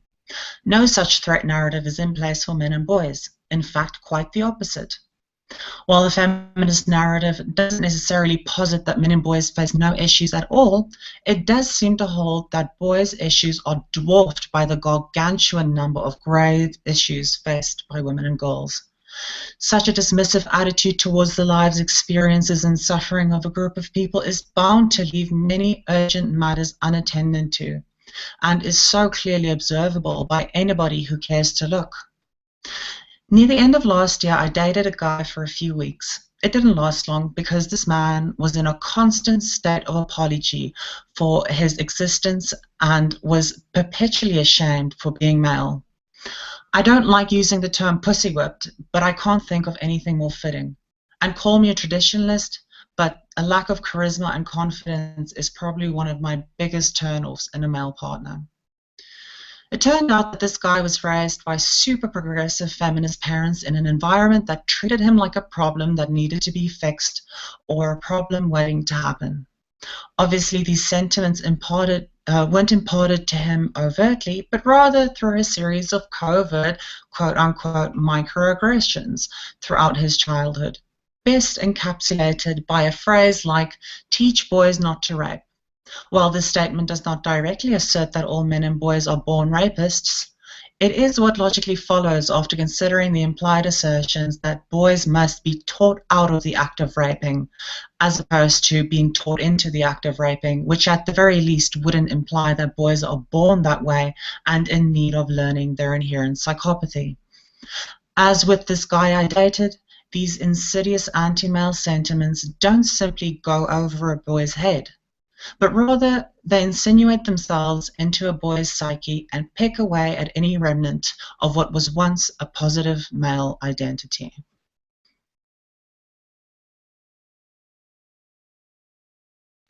Wow. Yeah. Okay, I think we need to unmute Warren. Yes. Okay. Sorry, Warren. No, that's fine. I really so appreciate that. Instead of sitting here, sort of feeling like, my goodness, in the 20 years or so that I've been speaking more from the male perspective, I've never been with a group of 5 women who understand emotionally and empathetically that what I'm talking about, and to have that all in one show is really very touching to me. And thank you so much for that essay. Well, you're welcome. Darren was, of course, the one who wrote it. Although I think that she echoes a lot of our sentiments. Yeah, absolutely does.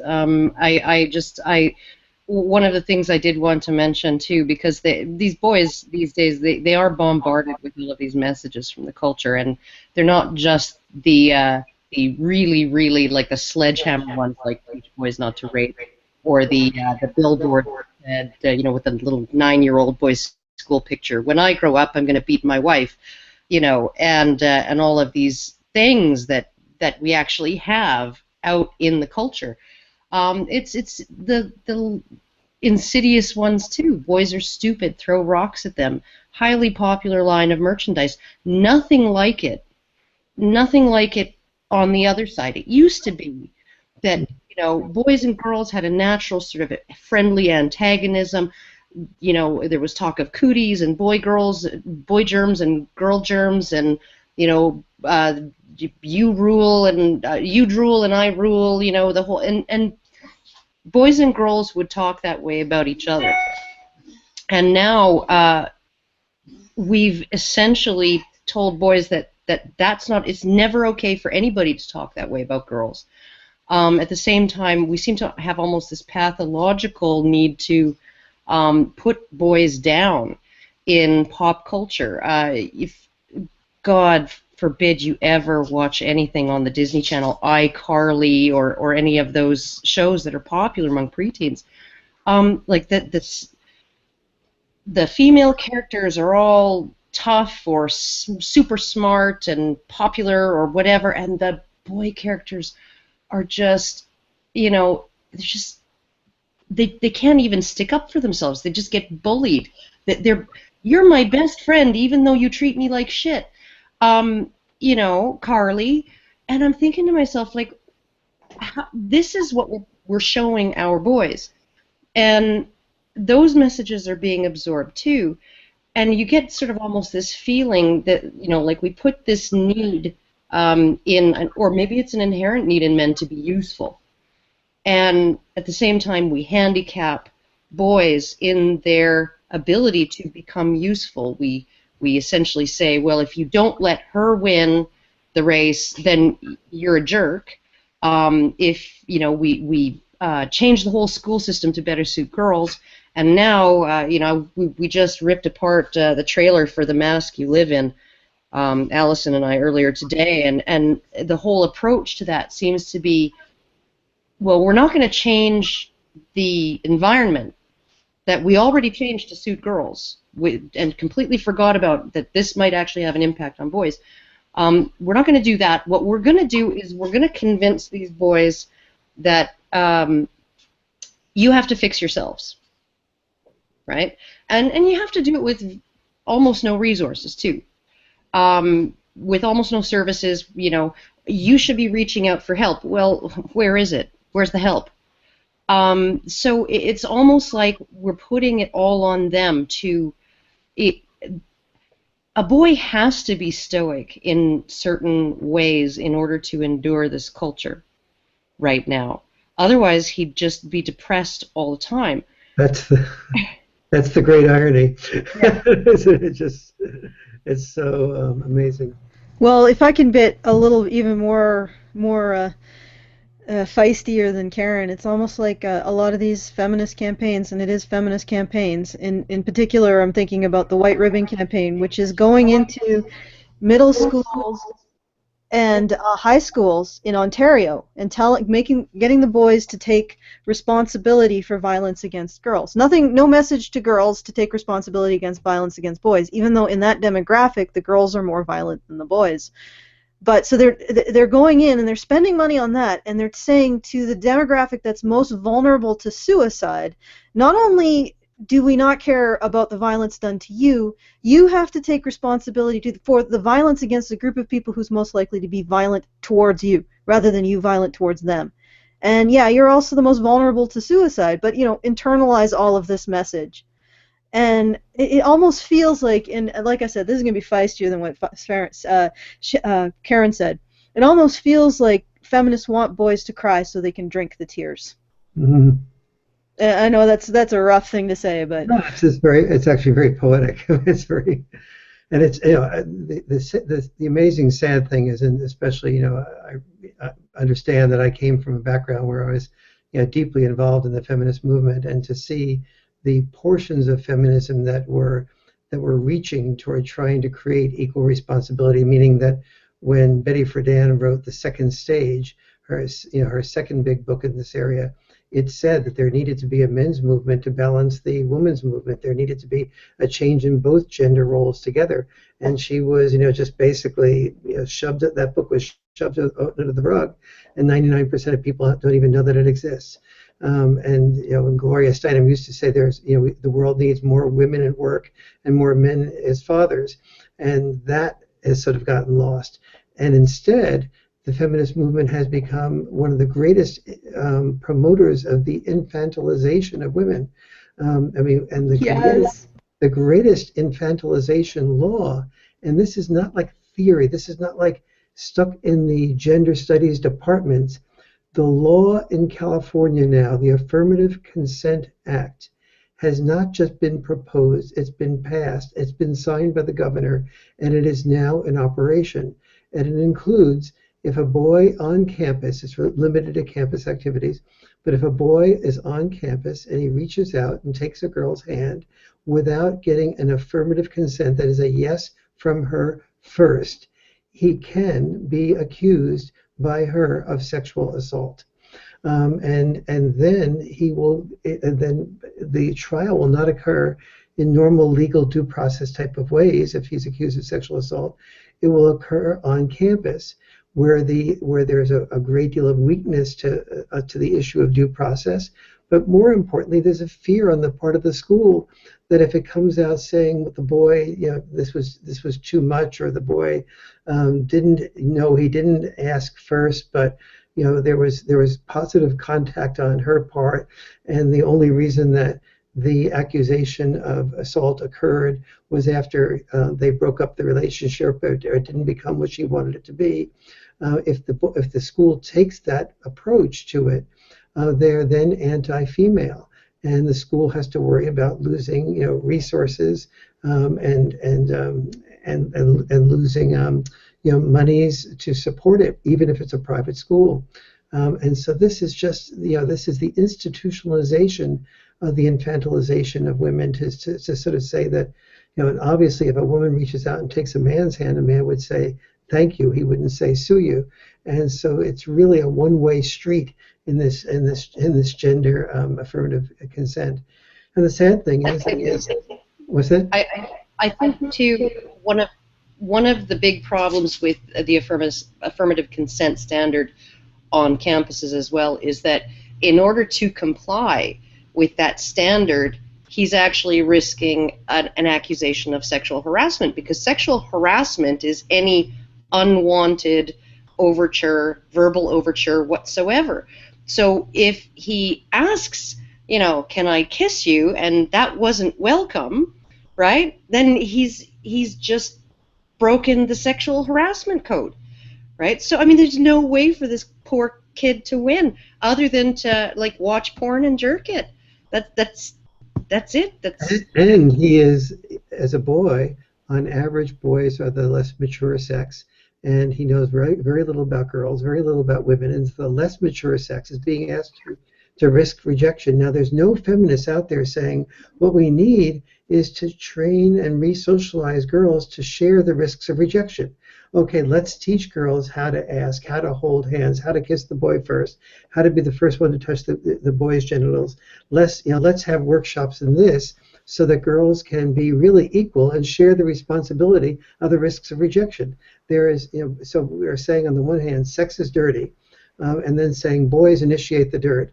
And if you don't initiate it quickly enough, you're a wimp. And if you initiate it too quickly, you're a sexual harasser or a date rapist.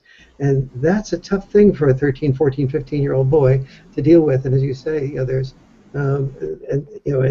to put him in that situation and then wonder why he turns to video porn is pretty basic to me. Porn ain't great, but it's benefit. The cost benefit is not bad.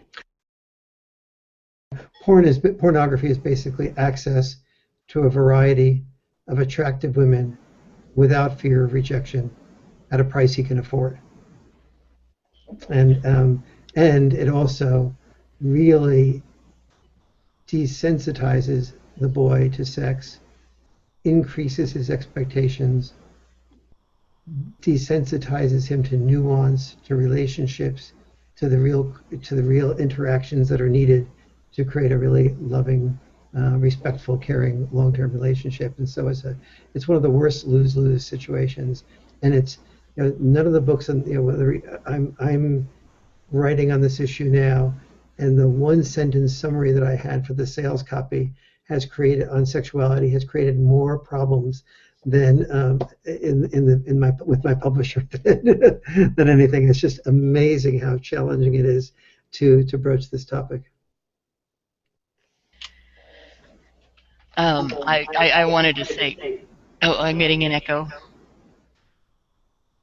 There we go. I wanted to say the description of the affirmative consent narrative that's being foisted off as helpful to students. You couldn't find a more effective way to break down and destroy the ability of the sexes to relate to each other. And you instill in boys, before they're able to really understand it, a fear of companionship with women. And you instill in girls, before they're able to understand it, an inability to share companionship with men. So that by the time they're old enough to try to form permanent relationships, by the time they're old enough to try to partner up for life, heterosexual kids have developed pretty much an inability to do so, because they have this dynamic in mind. They have this mental image of the way things are supposed to be that's completely unrealistic in relation to how people actually interact with each other. It's you have this when you're saying sex is dirty, and when I say sex is dirty, let me just explain that for a moment.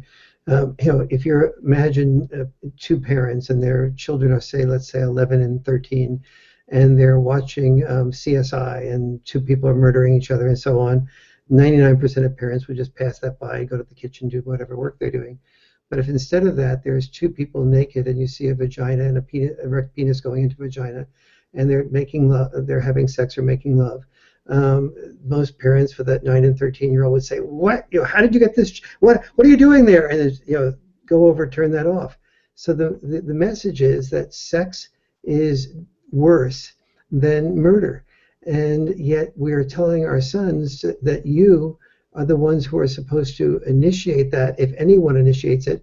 But you're also, most boys, as they start feeling these sexual feelings, they feel like they want the sex more than the girl wants the sex, and so they begin to feel ashamed ashamed for feeling that they want something that's dirty, that's bad, more than a girl wants it, that makes her purer and more moral than he is. And so there's this internalization of shame at the age of 13, 14, 15, the most vulnerable years for these types of emotions to set in. And then you lay on top of it not an unraveling of that shame with an open discussion. I mean, what are the alternatives of school? There's lots of alternatives. One is to get men and girls and boys to learn how to communicate with each other about these issues, to hear each other, to do what I used to do around almost all the universities until I got politically incorrect. I had large men's beauty contests to have every man in my audience participate in what I call the beauty contest of everyday life that women are part of, and then I had every woman in the audience risk some of the 150 risks of sexual rejection that men are often expected to do. And the end of the process after a 4-hour workshop was women saying, my God, I never knew men went through all of this. I never would have known it by a lecture. I now feel it by experience. And the men would say, I feel a type of, I will watch the way I felt when I was objectified and only valued for my body and not had anything that I said intellectually paid attention to. That has really educated me emotionally. And it's that type of walking a mile in each other's moccasins that needs to be part of our campaign. Do we need to make progress in the area of sexuality? Absolutely, but not through laws. Laws are binary. Human beings are filled with nuance. A change in eye contact tells you is an enormous, powerful communication that cannot be tracked by a binary guilty versus non-guilty legal system. I just wanted to just take off on something that you said just now. The idea of sensitizing women to rejection, it actually reminds me of a study that relates back to the differences in desire. If there's this thing called speed dating, where people will be around tables, and what they'll do is one person will get up and go to the next person, and they'll have like 5 minutes to talk and see if they make a connection.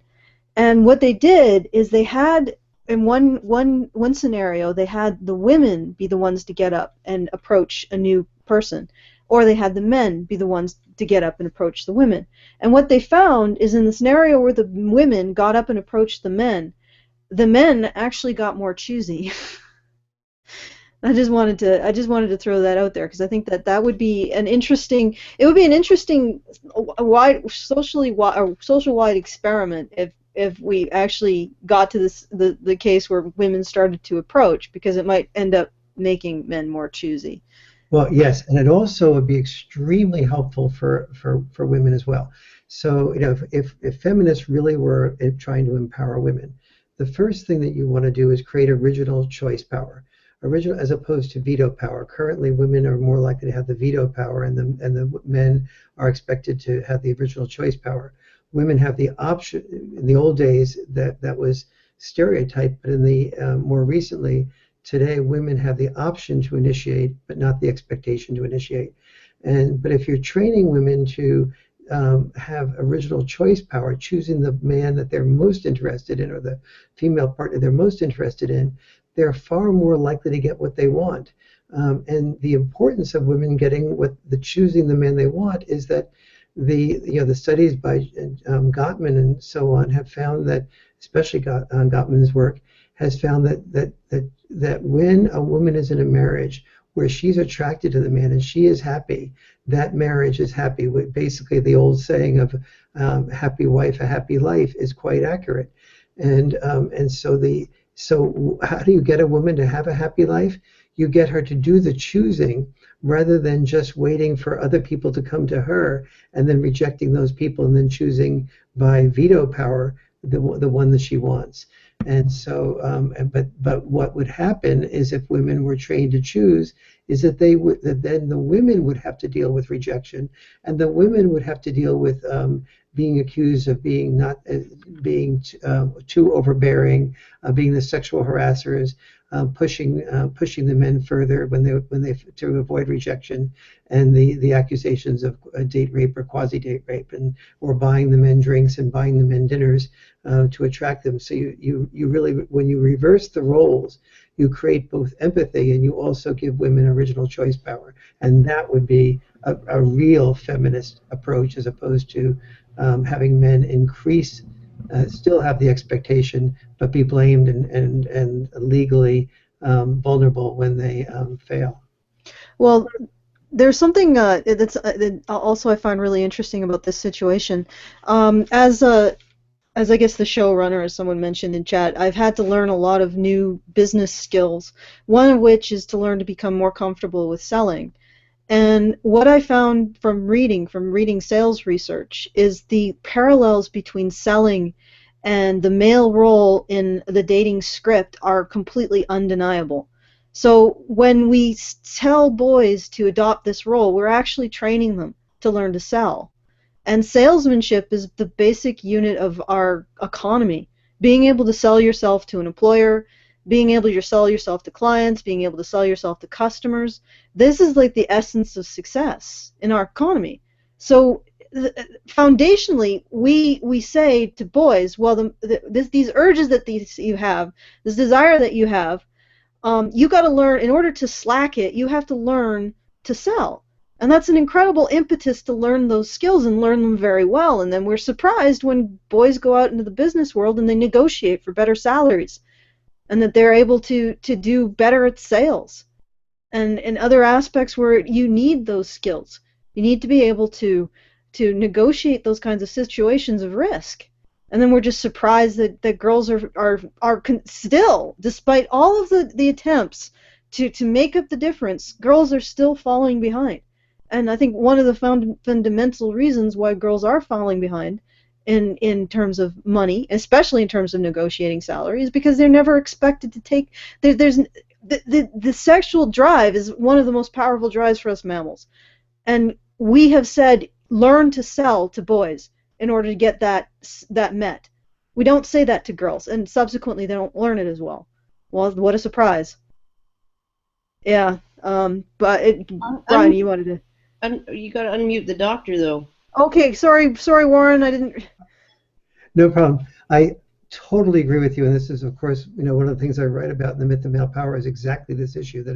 And one of the reasons I call it the feminist infantilization movement is because when you're telling girls just get the law to protect you if somebody risks rejection, if somebody initiates with you and you don't want that to happen, that is the continuing infantilization and protection of girls, and the opposite of teaching the girls how to do their own selling. And it has political implications too.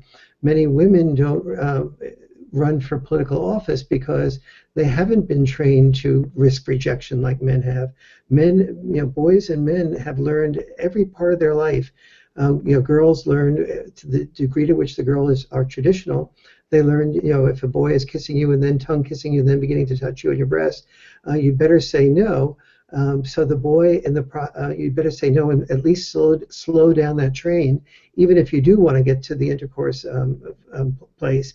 And one of the reasons unconsciously that girls have said learn to say no is because when a girl says no, she learns how a boy handles rejection.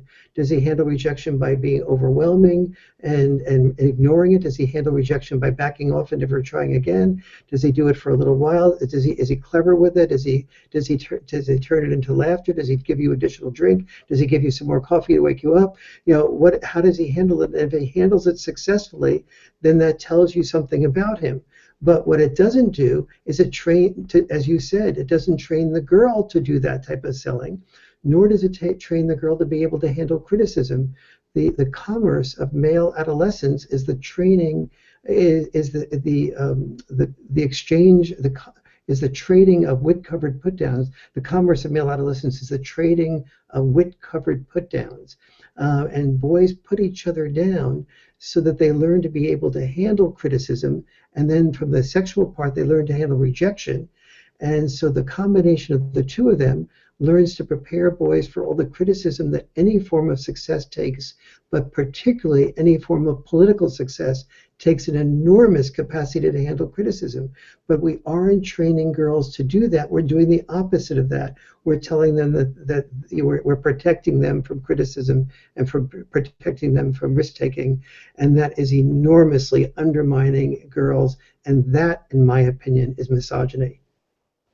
And there's something else that I'd like to add to that. When we don't, we put girls in a place where they don't learn this rejection. But I apologize. I've been actually trying to keep track with two conversations as I do this, so I think I may have lost. I'm really sorry. Lost your train. The train. I lost the tracks. My train is derailed. It's in the reeds. The tracks were still under construction and the bridge was only half done. And my brain is skating down the side of the mountain. It's just so I apologize because there was something really good that you were saying about that. Well, we also teach boys to take responsibility. Like, what is the yes means yes law? And it's only ever going to be applied in one direction, right? But what is it other than saying, son, you're responsible for yourself and your own safety and your own enjoyment and your own pleasure and your own everything. And you're also responsible for hers. And if you screw up, well, that's it for you. Say goodbye to your college education, right? So it's teaching girls that they don't have a responsibility. They don't even have a responsibility to themselves to keep themselves safe and to look after their own sexual needs, pleasure, desires, wants, or don't wants, and let alone their partners. They have no responsibility whatsoever for their. That's why you get these crazy cases like the guy who was blacked out and his girlfriend's roommate or something performed fellatio on him while he was like completely unconscious in the dorm room. She texted her dorm advisor or student advisor, saying, I made a big mistake. I was definitely not an innocent bystander. My roommate's going to be so mad at me, blah, blah, blah, right? And then she made a rape claim, and he got kicked out. And when he didn't even remember the incident, and he's like, did that happen? Because I was passed out. I want to make a complaint. And they said, oh, it's too late. She already filed one, so you can't make a counterclaim. And they kicked him out. Yeah. Which university was this? Oh, God, was it not Occidental? I can look it up. Yeah, I'd love to. Ash Scow wrote extensively about it in the Washington Examiner. So. Would you drop me a little note about that? Yeah, I will. Okay, go ahead, Alison. You've been re-railed, apparently.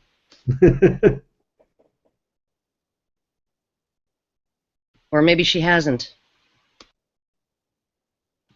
Uh-oh. Alison, are you there?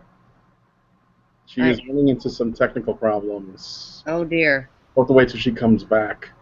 And I should be getting on, too, because I got up at 4:30 this morning to take my wife to go to Dallas and to the airport. And Oh. I've got to. I'm getting, and I haven't had dinner, so I should need to begin to take care of some of those needs. You should probably do that. Self-care is important. That's right. So you need a? Do you need a break? Well, I think he needs to go. So Oh, okay. he needs a break from us, probably like a 6-month-long break. Actually, quite the opposite. I think I need you guys to allow me to feel some sense of not being crazy every month or two. Awesome. Not alone out there. What's that? There's not a lot of us out there. Yes, So. no, it's really it's very sad to be part of a process that has that started out with such value and has deteriorated and become more of a problem than a solution. Okay, so if you Real quick, the university was Amherst. Amherst. Oh, that would make sense. For rape, but he was unconscious when he was. Oh, by the way, I want to say that I object to calling liberals progressive. They have any more than I object to calling conservatives patriots. Patriotic is a word conservatives use to occupy the entire space of patriotism, and progressive and liberals are often not progressive. And so I think both of those that we need to challenge people, assuming they have a monopoly on what's progressive, especially when they advocate things like we've just been talking about. Agreed. Some have taken to calling the particular people that we're discussing the regressive left. Yes, the regressive. I'm afraid they've become the regressive left. I mean, as we grew up, or at least as I grew up, the UC Berkeley and Mario Savio was the center of the free speech movement, and now it's the center of the politically correct speech movement, and it's really very sad to see universities go in the direction of McCarthyism. The social injustice warriors. Yes, exactly.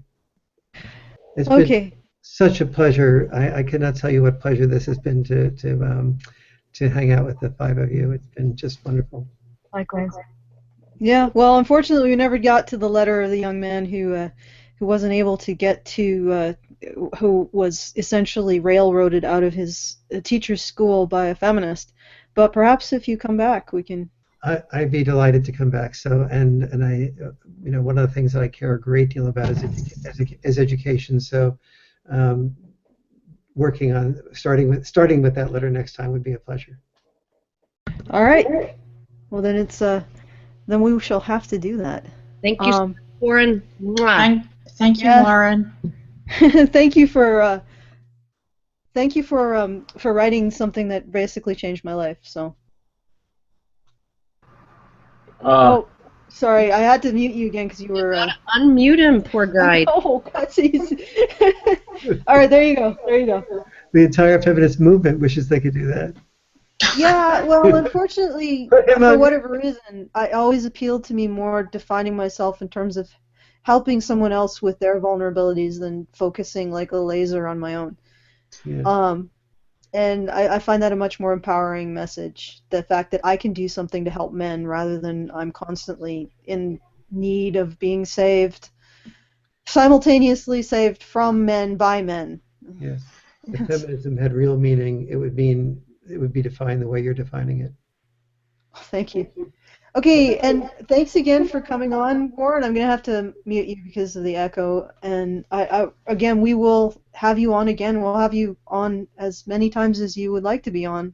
1 billion times, over 9. Yes, you could come on 24/7. Thank you so much. We'll have a Warren cam. We'll just install it, somewhere. It's been a total pleasure being with you. Thank you.